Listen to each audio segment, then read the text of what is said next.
Hi, everybody. I'm Bob Bowman, Editor-in-Chief of Supply Chain Brain, and I want to welcome you to this webinar presentation on drones in the warehouse, the competitive mandate for rapid adoption, presented by Verity. One quick note, there will be an audience question and answer session at the end of this presentation. Audience members are encouraged to submit their questions at any time during the presentation by clicking on that Q&A icon at the bottom of your screen. Now, the use of drones for inventory control presents extraordinary benefits, but barriers to adoption persist, including the fear of investing in bleeding-edge technology with no guarantee of achieving real results. Recently, however, inventory drones have leapt into the mainstream thanks to advanced technologies that eliminate risk, increase ROI, and deliver the advantages of more frequent and more accurate inventory counts. So today, we're going to spotlight the state of inventory drones, speak with a global retail client who will share lessons learned from the project that was the catalyst for a growing global rollout. With that, I want to introduce our speakers for today. Professor Raffaello D'Andrea is founder and CEO of Verity, one of the world's foremost leaders in robotics and machine learning. He is a professor of dynamic systems and control at ETH Zurich, which is known as the MIT of Europe, a successful entrepreneur and supply chain thought leader. In 2003, he co-founded Kiva Systems, now Amazon Robotics, and co-created the Kiva System, a mobile robotic material handling and order fulfillment solution that dramatically advanced warehouse order fulfillment for e-commerce. In 2014, Raf founded Verity to deliver the world's first fully autonomous inventory tracking system powered by self-flying drones. Omar Esbiri is Fulfillment Unit Operations Leader with IKEA Switzerland. He has more than 14 years of experience in senior management functions at IKEA Germany, IKEA Australia, and IKEA Switzerland across the functions of finance, retail, and supply chain. As a logistics expert, he focuses on optimizing the omnichannel network to enable convenient and sustainable supply.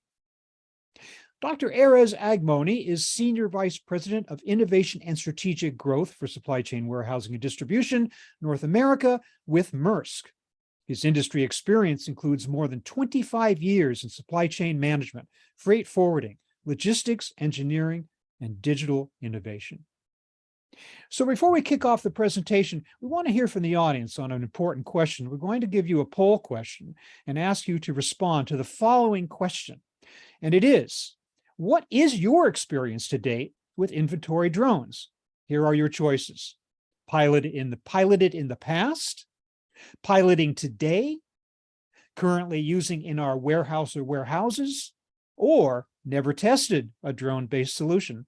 4 choices for you. Please pick one of them. I'm going to take just a few seconds to give the audience time to fill that in. It's going to be very interesting to see the progress of drones among our general audience. Certainly be relevant to what we're talking about today.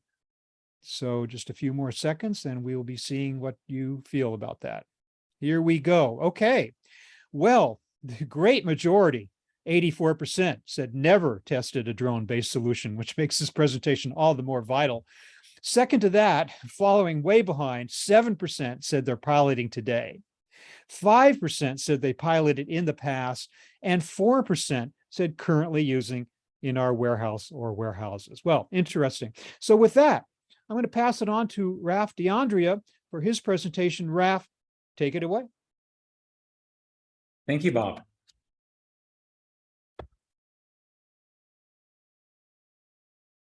So a little bit about the presentation. We'll start with the evolution of the warehouse, talk a little bit about inventory management and why it's the missing link.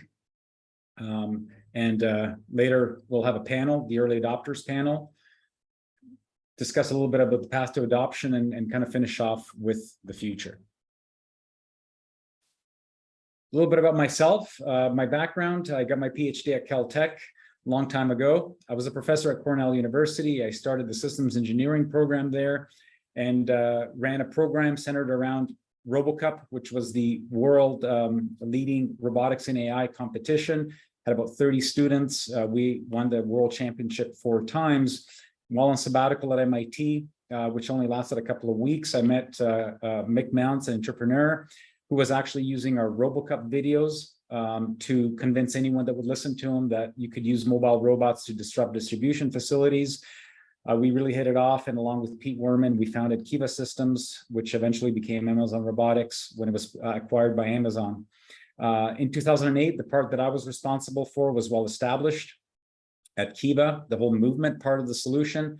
I decided to go back into academia and restart the research that I'd put on hold to do Kiva, which was autonomous indoor drones. We actually had an autonomous indoor drone at Cornell University 20 years ago. And while on sabbatical in 2014, I started Verity, where I'm the founder and CEO. A little bit about the evolution of the warehouse. If we look at the last 50 years, you go back 50 years, and this is where barcodes were first introduced. And roughly around the same time, the first warehouse management systems were being used to keep track of where things were in these warehouses. And just think of that time, the computation was very different than it was today, yet there was still a way to introduce these capabilities at that time. About 20 years later, in the mid-90s, e-commerce started to become mainstream. I remember as a PhD student how wonderful it was that I could order books online. It was really revolutionary. And about 10 years later, Amazon launched Prime, which really accelerated the adoption of e-commerce, just simply because it enticed people to do more and more of their shopping online. Kiva used mobile robots for distribution, and that was the year that they launched their first system. It actually was with Staples. Instead of people walking around the warehouse, mobile robots would pick up the inventory and bring it to the people. I'll say a little bit more about that later. And about 15 years later, AMRs, autonomous mobile robots, are really gaining traction and are really part of any e-commerce strategy. And 2021 is where you really started to see the actual launch. People have been talking about it for some time, but really rollout of a solutions where you could use drones for doing inventory. What are some of these drivers for automation? Well, one is to just look at average warehouse size. In about 20 years, it went up by a factor of 3, and that's just the footprint. It doesn't even include the heights that have gone to be above 35 feet. If you look at, for example, Verity has a site in Milton in Canada, which is 1.1 million square feet, over 40 feet high, just incredibly large warehouses. If you look at the Kiva solution, it tried to address some of this problem of these very large warehouses and moving things to the people. This video is actually 15 years old. It was at one of the first installations that Kiva did. As I said earlier, the mobile robots would pick up the pods and bring it to the people, who would then be picking the orders. The way we like to describe it, it was like a magic shelf. The person picking the orders all of a sudden would see the product appear in front of them. They would grab the device, the thing that they were picking from the pod. Here you see the gentleman doing that, and put it in one of the orders. And by the time they looked up, there would be another pod from which they could pick an item and put it in a box. And of course, sometimes you would have multiple items in the same pod that you could pick. So you can always start thinking about the resource allocation problem of trying to figure out, where actually to store items in the pod so that you would minimize the amount of trips that you would have to make. There was a lot of fun optimization that we did in order to do that. So that was the problem that Kiva addressed. Went to Modex this year, and it was amazing to see all of the folks that are making autonomous mobile robots. This is just some of them, and it's really become mainstream. And as I said earlier, it's really becoming part of any e-commerce strategy, is to look at a way of automating how you move things around in your warehouse. And now if you look at broadly, not just the distribution center, just automation in general, it's really becoming a necessity in almost every aspect of warehouse operations, from shipping, replenishment, all the way back up to packing. Almost all of this has some sort of automation in it. Almost. The missing link is accurate inventory visibility. This is actually one of the tasks that really is not automated to date and is a significant source of pain for many folks.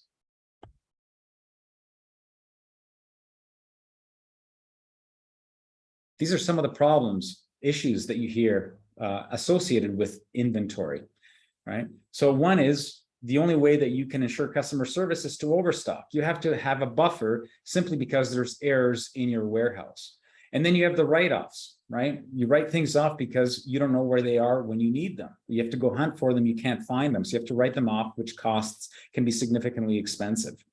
It forces people to not focus on the important things like sustainability. Who has time for sustainability when I can't even meet my customer client demands? A lot of folks have to do these inventory tasks on the weekend, extra time, because there's really no other time to do this, which leads to employees that are not very happy. Doing inventory is a task that people really hate to do, and it's actually dangerous because of the heights involved. We need more workers. Nobody wants to do this job, right? It's not a very pleasant job. It causes a lot of disruptions. You know, the truck is at the dock. Where the heck is the pallet, right? Just things are not where they're supposed to be.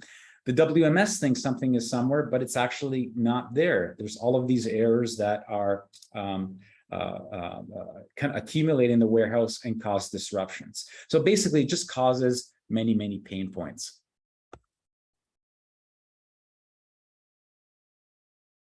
Inventory tracking is really the low-hanging fruit of bringing automation to really fill the promise of being able to automate the whole cycle. And why is it the low-hanging fruit? Well, unlike most automation solutions, it's actually CapEx light. You don't need a lot of capital expenditure to be able to deploy an autonomous solution. It's easy to integrate. If I think back on Kiva days, you couldn't do anything unless you had extremely tight integration, right? And the reason is because orders were being received in real time and they had to be processed by the system. With inventory tracking, you just simply have to make sure that you receive excerpts from the client's WMS and have enough time to check for the errors and then report the errors back to the WMS. And by receiving these excerpts over time, an intelligence system can then figure out what are the most likely locations that need to be checked. And because the deployment is relatively fast, because there is not a lot of CapEx, there's not a lot of hardware, really, it's mainly software. The ROI is excellent. You can have very quick return on your investment, which makes the folks that deploy these systems, that take the time to look at the technology, very happy after they've embarked in that journey.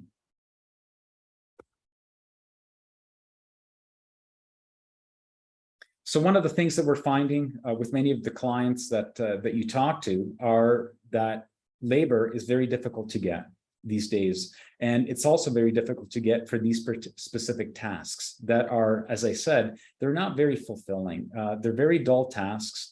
It's extremely high turnover to get folks to do it. Many companies decide to not have dedicated staff to do this. They simply have their own people to do extra time or has this part of their job. So that's why folks are really happy when this part of their task is taken away.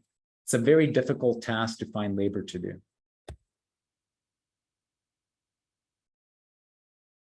One of the interesting things about this as an automation solution is that it tends to have a low marginal cost, which means that clients shouldn't necessarily just replace their existing practices, but rather collect data and insights much more frequently than they used to.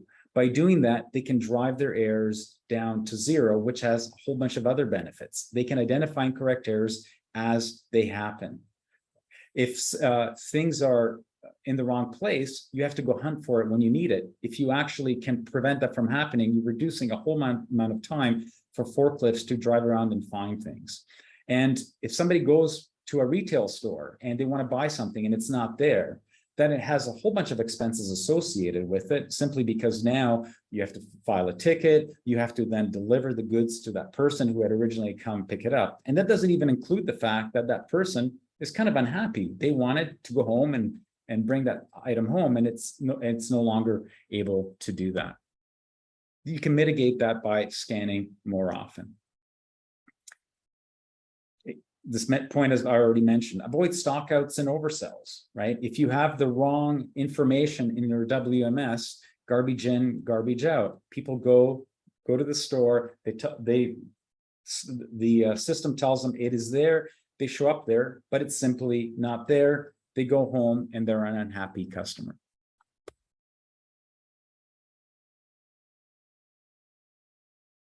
It's not just about dollars and cents, though, for many of the folks that adopt these technologies. Of course, they get this great payback, great ROI, but what's also really interesting is the impact that it has on sustainability. These types of systems are super efficient. For example, the Verity system can operate in complete darkness, right? For these 1 million square foot warehouse, that's a significant advantage. It improves productivity. You don't need the equipment necessary to do these tasks manually, and you don't have to maintain this equipment to do this, which also has an environmental footprint. And by improving efficiency and reducing write-offs, you reduce waste, and waste is associated with very large CO2 emissions. So by just doing this task that can save you money, you're actually also being a good citizen.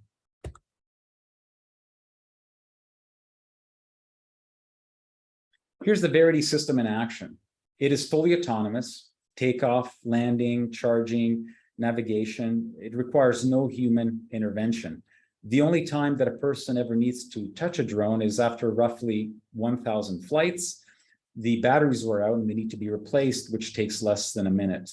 They carry a suite of sensors, including high resolution cameras, depth sensors, and environmental sensors. They can fly in complete darkness. They can sense their environment. They can avoid obstacles, and they don't need any connectivity in order to do their job. They just need to have connectivity when they're on the charger.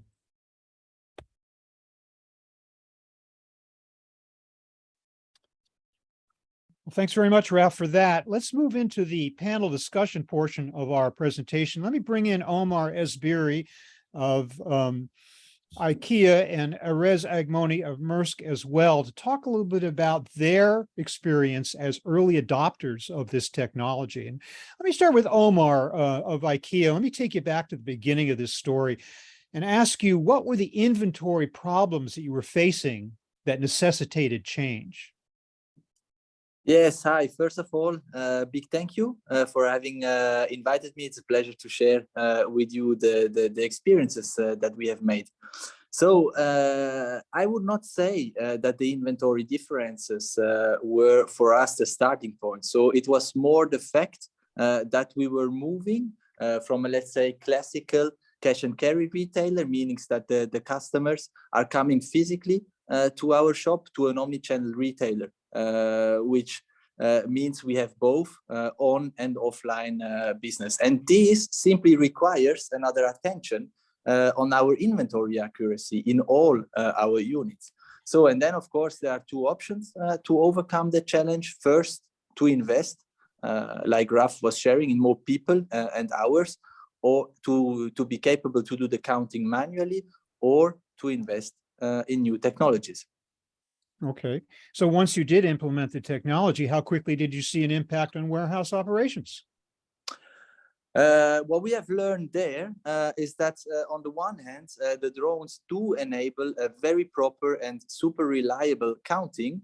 So that gives us the base about how good or bad we have worked throughout the day, the week, but that we need at the same time proper ways of working in place to correct and follow up accordingly. So this to secure a sustainable improvement of our everyday working processes, as well, of course, talks with our co-workers, etc.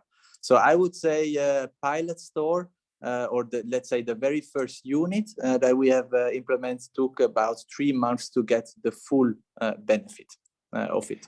What about the switchover? Were any challenges involved in that, and going from less automated to such a sophisticated system in a very short time? Well, sorry, I didn't got the question. I'm just properly. wondering about how you made the transition. Were there any challenges associated with making the transition to this technology? I mean, you have an operation that you can't stop this, the warehouse operation to put in the technology. So how do you do that and kind of keep the motor running at the same time you're putting in this innovative stuff? Yeah, I think the drones as such, so the implementation of the system is quite easy, and then it's like always, people which are key. So to really make sure that they are properly educated and knows how to work with them. But the system as such and the drones that went super easy and yeah. Okay. So Went quite what, tell me more about exactly what was the impact of the implementation? What difference did it make, and what were the benefits you saw?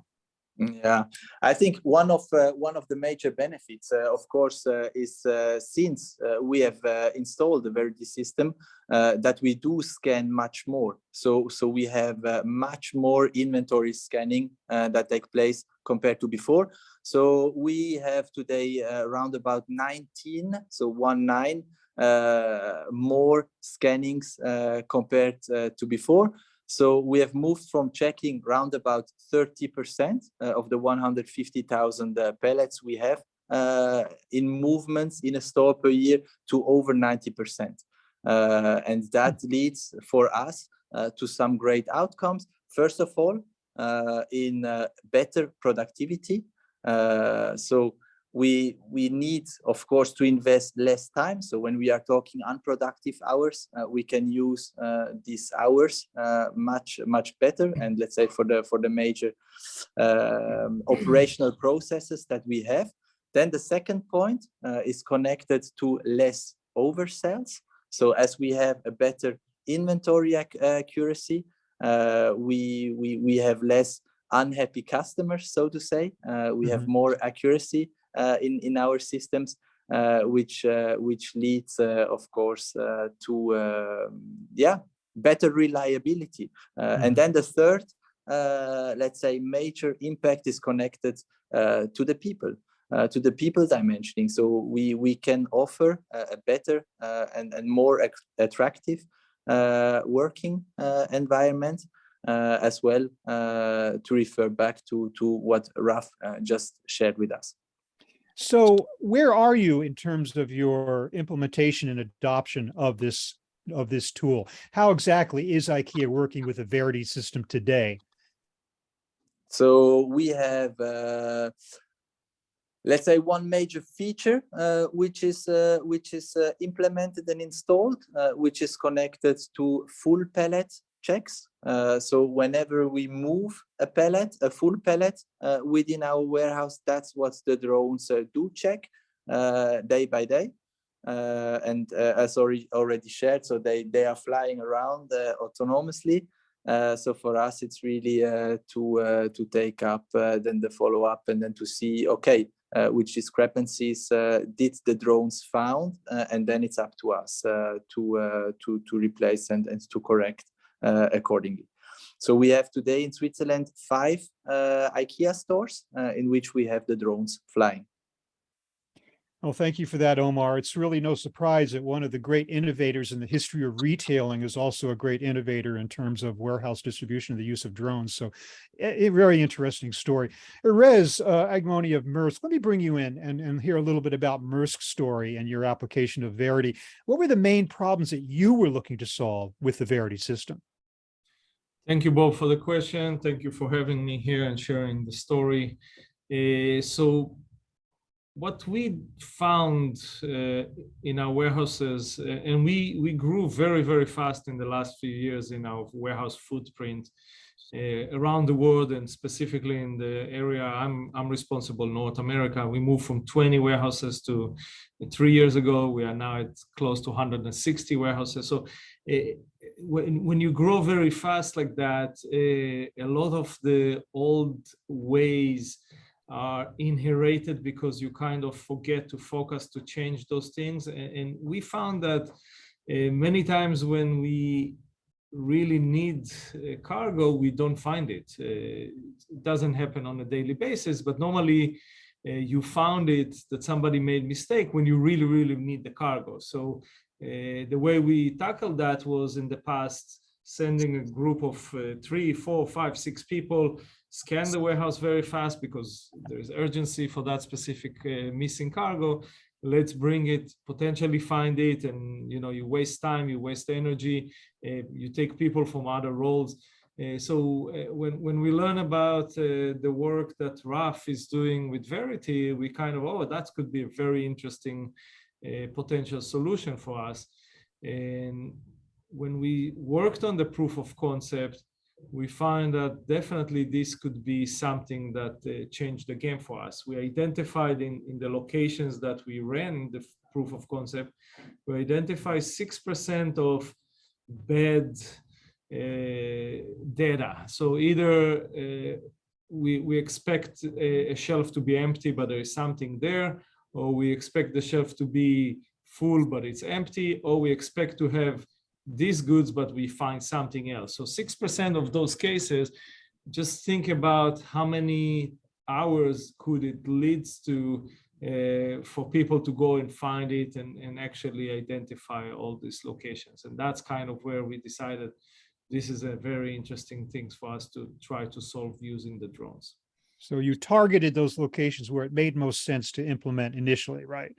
You made that correct. So the first location was just a random location we picked for a proof of concept. It was where we have an easy buy-in from operation. You need to do that in a certain way to ensure that you don't get too much resistance and you show success. So we gave it a fair shot, and basically a team that was willing to do it and work on a change. And the rest was basically for Verity to prove, right? There are certain times that we do proof of concept and the vendor is so good, but the team is not cooperative. So we chose such location, and after proving a success with that, we decided to expand that and basically go into 3 locations where we already installed it and fully running. It's not a proof of concept anymore. It's actually running and working. Where we kind of right now just finalizing the ROI calculations that and the assumptions that we made originally, because during the proof of concept we mainly test the technology, we test that it's really can work for us, and now we need to connect it back to the ROI. So far it looks good, so we're definitely looking to expand beyond that. And how long did it take for you to set up the first site? The first site was a matter of weeks, probably 2 months max. It was really not serious amount of time. We were worried that it will take much longer. Of course, there is the team needs to come on site. We need to allow it. We need to enable our teams to be available. So there was a lot of delays coming actually from our side. But at the end of the day, matter of few weeks coming, the proof of concept, when we ran it, it was based on a flat file information coming from a WMS. So we kind of decided not to go for a full integration with WMS to ensure that we are not just dragging it months over months for testing. Definitely now this is something that both Verity and Maersk working on is to make the connection to the WMS. So that's probably going to take a few months. Again, nothing really that we don't see with other integration with WMS. Is always difficult from our side to get the resources, but really to test something like this is a matter of weeks. Yeah, and beyond that, beyond the integration you're telling about in the relative short term, how much more, what are your future plans, do you think, involve the further use of the Verity system throughout your operation? So definitely, if the ROI, as we believe it is showing so far, if it will continue the right way, we are looking to expand it to every locations that we have here in North America as a starting point. That has racking and has storage. We do have multiple type of warehouses, so for cross-dock location, it's not really the right solution right now. But everywhere we have fulfillment with pallets on racks, that's definitely something that we're looking. So there will be expansion beyond these 3 locations. Something that we are working with Raf and the team on is how can we actually give an answer, not just for pallets, but actually for boxes. Today, there is no solution that really can cover all the boxes that sits on the pallet. We do have many locations where we can grow even further, where if we can give an answer for how many boxes we have actually on each spot, that will give us a much better insight. So there are a few ideas that we are kind of entertaining between the teams, and hopefully that will even make it even more successful for us. Thank you. Very soon we are starting to introduce Verity to our colleagues around the world to explore other locations as well. Thank you. Well, Raf, it must be gratifying to hear these success stories of these two major customers of Verity. From your perspective, though, what do you look for when you're deciding which customers to work with, and who do you see as having the most to gain from implementing a system like yours going forward? I mean, if we're always keen on working with folks that have a great business case. That's the most important thing to us, is we really want to work with folks that get a lot of value out of our system. That's number one. Number two, with folks that are open-minded and willing to try something that doesn't exist. You know, when we created the Verity system, nothing like it existed. So it does take a bit of faith from the folks that we work with to realize, hey, you know, we're in it for the long run, and just, you know, to be able to listen to us and see that there's potential value there. So that's very important for us. And third, I would say in terms of category, you know, we really think of folks that either are 3PLs or big box retailers or manufacturers that would result in a good business case for us. Thanks for that. At this point, I am just about ready to bring in the audience. We have a number of really, really good questions and a limited amount of time in which to ask them. But before we get to that audience Q&A, let's put up a second poll question, and let's find out what you folks are thinking about the following question.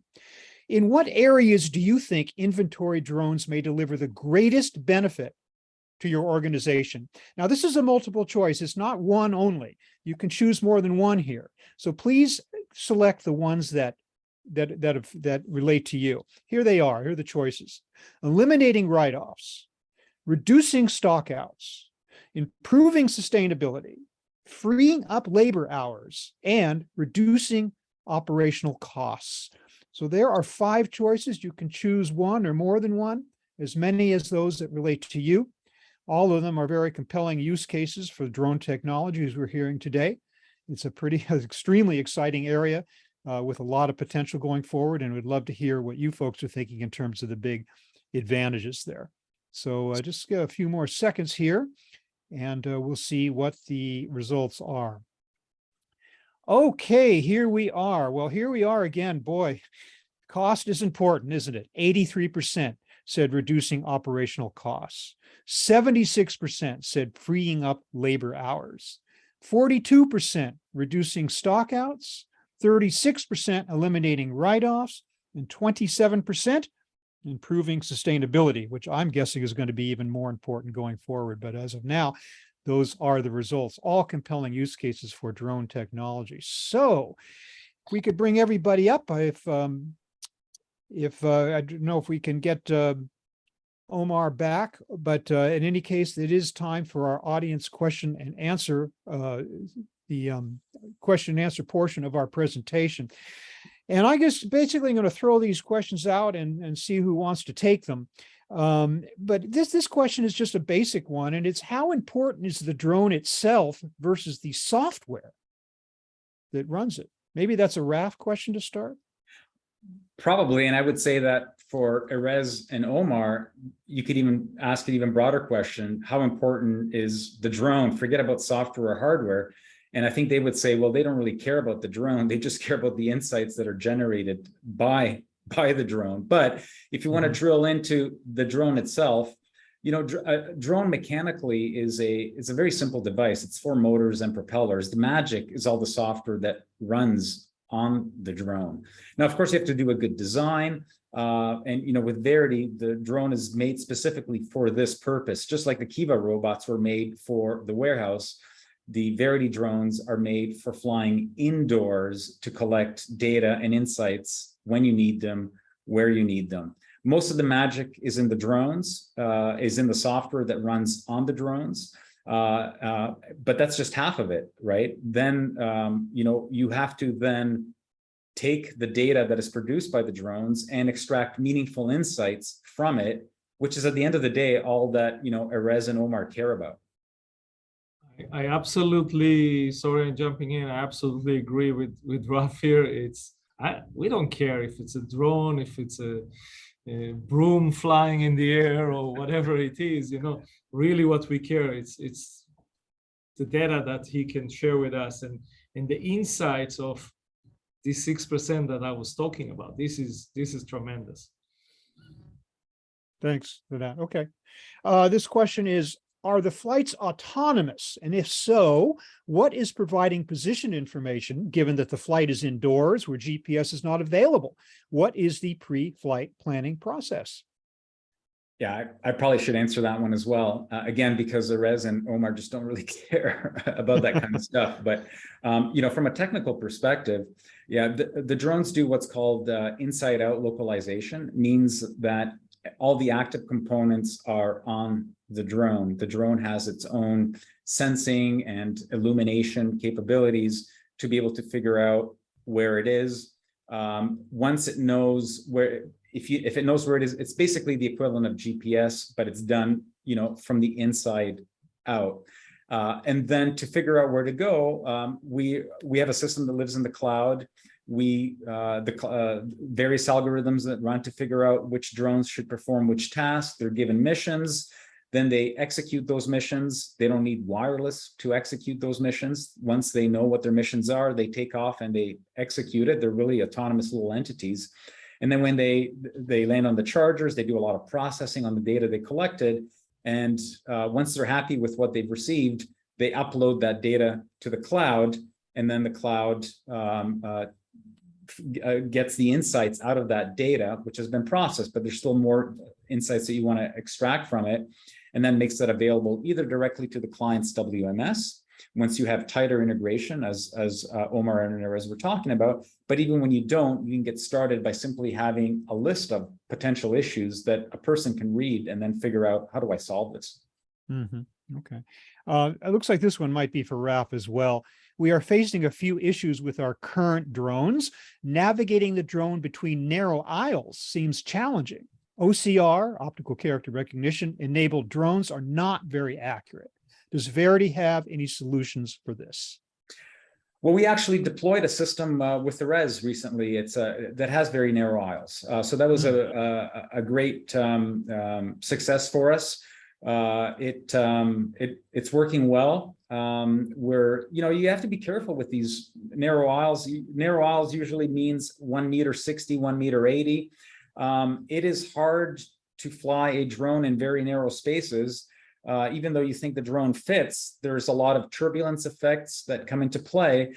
Here, this is where, again, we insulate our clients from that stuff we have very good algorithms. We have a lot of knowledge in the space. So, we solve these problems. We can fly in VNAs now. And once you solve the problem once, well, then you can fly in any VNA site. So, Erez, this has worked for you then? It hasn't been an issue? It's perfectly worked for us. And I can repeat here what I mentioned before. We are challenging Verity with multiple new things. Our first location was regular width of the eye. And then we say, you know what, if you limit us to that, I only can give you that amount of warehouses. I need to have VNAs. I need to have the very narrow aisle. So very fast after that, Verity came up with a solution. It works perfectly. There are a few more challenges that we created, as Raf mentioned, with there is dust in the warehouse, there is certain elements, but we managed to, Verity managed to come over those problems. So definitely it works. Thank you. Here's a question for Omar. Do you still do full cycle counts? And if so, how frequently? Yes, we do, because it depends where the drones or where the drones are installed and which location or in which areas of the warehouse. But wherever we have the drones implemented, they're not anymore. So that's fully taken over by the drones. Okay, thank you. This question says there can be multiple barcodes on the pallet. How does the drone select the correct one? And how does the drone know the pallet's location and address? But in addition to answering that specific question, then we have a number of questions asking about barcode requirements. So maybe I could ask Raf to provide a quick overview and then maybe to address the specific point this questioner is asking. Yeah, and I think actually Erez and Omar can jump into this as well, because they live and breathe different types of formats. But we support many different types of barcodes. We can support multiple barcodes. How do we know which one is the right one? Well, strictly speaking, you don't, right? But what you do have is you have a prior from the WMS that basically says this is what they think is there. So if this is what they think is there and that barcode corresponds to it, then with extremely high likelihood, that is a good match. Now, if you have multiple barcodes and none of them match with what the WMS thinks it is, you also have the rest of the WMS where one of those barcodes could be there. So you can also do the match from, hey, the WMS thinks this barcode is in this location. So you then can go and inspect that location and figure out what's there. So you can see that there's various algorithms that you can run and checks that you can do when you have multiple barcodes in play. Some of our clients actually, they want the multiple barcodes recorded to them. And of course, we can provide that as well. Both Maersk and IKEA are international operations with stores and warehouses all over the world, which might create problems of standardization. I don't know. Let me ask you, Erez, what's your situation with the use of barcodes vis-a-vis drone technology? Is it a challenge or is it just not a problem? So standardization, I don't see it happening, at least not in our world, because barcodes is not belong to us. It belongs to our customers. We have multiple customers, each of them with their own requirements, how to use the barcodes. Sometimes we add the barcodes on the pallet as well, but most of the time it's not. So I don't see a challenge. There are certain size and above that it needs to be. I think it was a 10 mil, if I'm not mistaken. I forgot the exact dimension, but so far it was workable and went well. What we hope to see in the future is beyond barcode, maybe something else like RFID tags. So we can actually look into the boxes level rather than just the pallet level. So those are discussions that we take with Verity right now. Well, Omar, IKEA is certainly known for standardization of product, but at the same time, you must face issues around the world with barcodes and linking that up with a system such as this. Are there issues? No, not at all.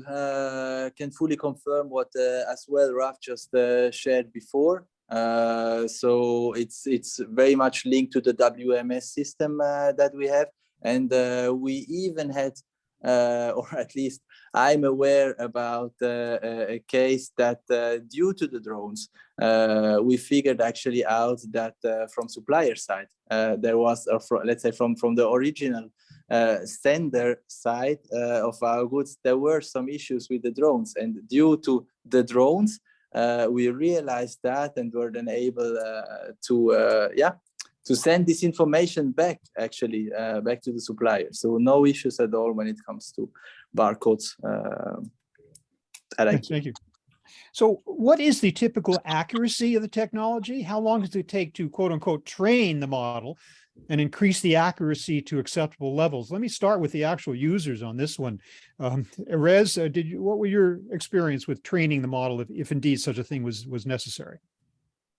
Training for flight? It says, well, training and increasing the accuracy. This questioner is wondering about, is it completely accurate on day one? Does it have to get used to the environment and your particular situation? or is it ready to go? I mean, what was so there definitely for the flying around, it takes few days for Verity to teach it how to navigate with the solutions that they have.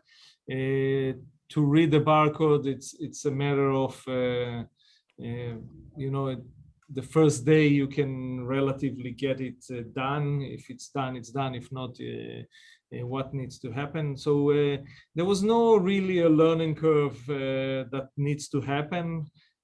Probably the only one was to train the people what to do with what you receive out of this system. The system was so easy that I'm kind of not even think of it as a solution or a problem that we needed to tackle with.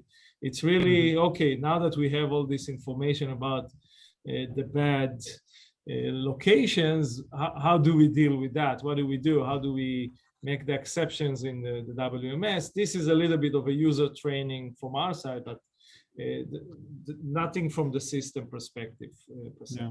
Erez, any ramp up in terms of training at IKEA?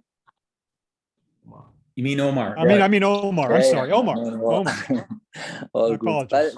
But yeah, as I said before, exactly the same at IKEA. System works quite fast, and then it's really about the ways of working. How do we train people? How do they know how to work actually with the outcome that we get from the drones, and how to make sure that we take these insights with our people to train them properly, and that we really make sure that the same mistakes do not happen again and again. So that's that's a key, at least for me, then for sustained success working with drones. Yeah. Maybe I'll just add to that. You know, Please do. We know we're doing our job properly when we insulate our clients from even thinking about those things, right? They don't care. They don't care how we do it. They just care that it does it. You know, how do we do it? Well, that's obviously a lot of our secret sauce, and our IP is around being able to just make a system that works all the time. And you know, we're just happy that we have folks that are willing to try this to see that actually this thing does work the very first time. Thank you. This questioner is asking about safety concerns, obviously an important thing in warehouses. What are the safety concerns and how do we address it? Maybe we'll start with you, Raf. Talk about how you built that into the model and what are your experiences in ensuring the safety of the humans who are working side by side or beneath these drones.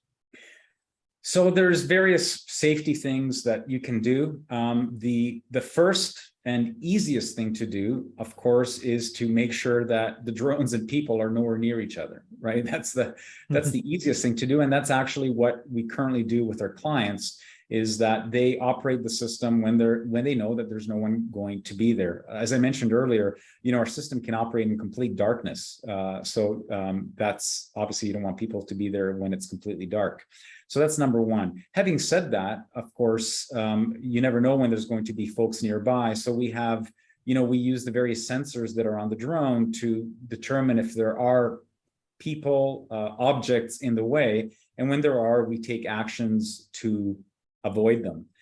So there's various safety factors that go into it. The other one is just simply having these drones designed for the purpose at hand, and having all of this years of experience doing that. We have a data set of over 400,000 fully autonomous flights.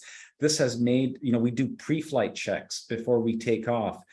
We constantly monitor the system. So the best way to, you know, like when you take off in an airplane, you do all the pre-flight checks. And if something you don't think is going to be right, you don't fly the plane. We do the same thing with our drones, and that doesn't even happen that often.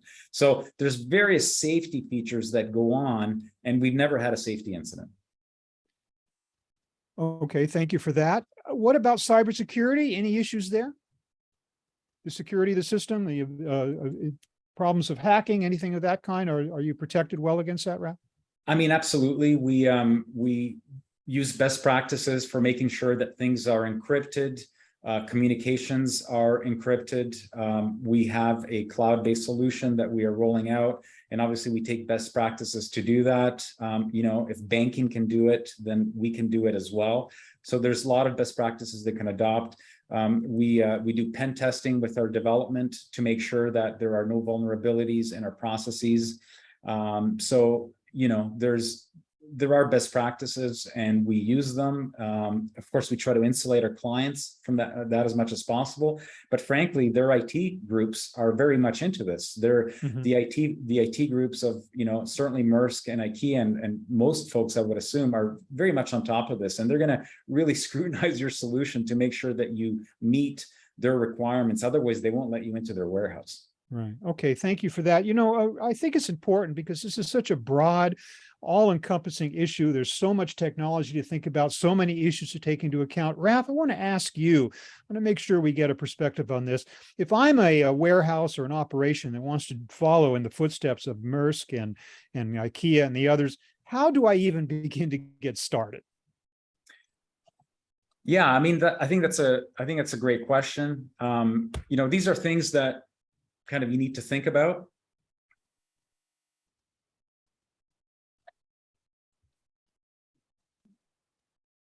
Oops, sorry, went a little bit too far.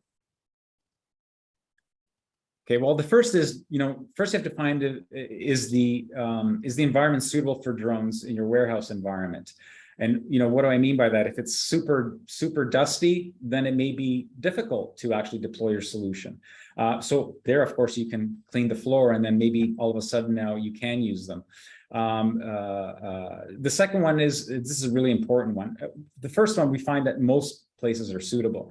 The second one is really the organizational, and both Erez and Omar have mentioned to this. You know, the system is just the tool, and how the tool is used is much more important than the tool itself. So the organization has to embrace, you know, the capability of this tool and really make full use of it. That's super important. And the third is make sure that you ask the vendors the right questions, because there's so many folks out there. You have to know who are the folks that you really want to work with. So these are the questions that we think folks should be asking to assess the suitability of the vendor. And the first is, you know, what's the track record? That's the most important one. You know, who have you rolled out across? And it's not just about doing a demo, but rather, you know, how many installations do you have? Are you, how many countries are you operating in? Are these sites have been running for longer than a year, day in, day out? Are they providing value to your client? That's number one. The second one is, you know, how much human interaction is required to operate the drones? You know, if you have to constantly touch them, adjust them, exception cases, you know, you're going to find that the savings you had in one bucket all of a sudden get eaten away by all the time you have to spend to make the system operational. The third is really about having a solution that just works and not relying on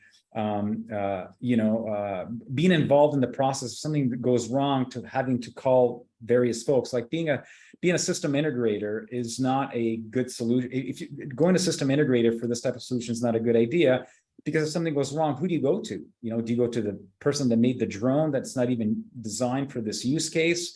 Who do you go to? The second is the insights, which at the end of the day is all the clients care about. How are they communicated to the warehouse manager? How are they sent back to the WMS? How are they meshed back together?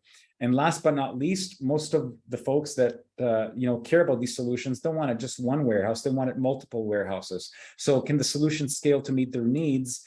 And also, can we start small at one warehouse and work big? That's super important as well. Okay, go on quickly. Yeah, we're running out of time. Yeah, and just to say the 3-year outlook for inventory drones. You know, what else is the future here?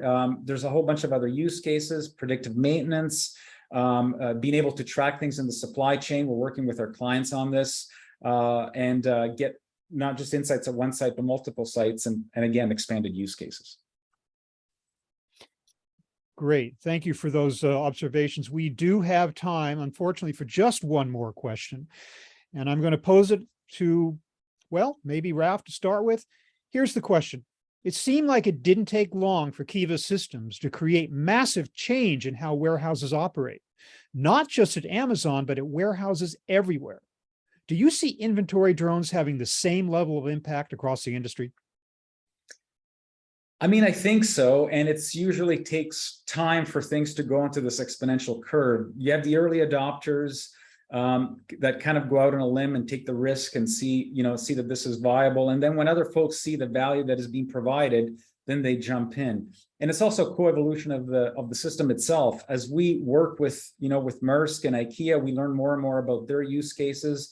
We try to address more of their pain points, which makes the system even more valuable. So I think all of these things are kind of autocatalytic, right? They feed on themselves. And before you know it, this becomes something that you can't imagine being without. Thank you, Ralph. I just cannot overemphasize how exciting it was today to have representatives of two of the most innovative companies within their particular sectors, Maersk and IKEA, as well as the co-founder of Kiva Systems, one of the great technology disruptors of our time, Ralph D'Andrea of Verity. So Omar Esbiri, also of IKEA, and Erez Agmoni of Maersk, thanks all of you for this great presentation today. Here's where you can get some more information, learn about how inventory tracking drones are helping industry leaders transform supply chains. There's a QR code for downloading a white paper. There's another one for scheduling an on-site demo. If you're unable to take pictures of these off your screen right now, don't worry. This presentation will be sent to all attendees of this webinar. So once again, I want to thank our great speakers. I want to thank our audience for your participation, for your fantastic questions. Everybody, have a great day. Thank you.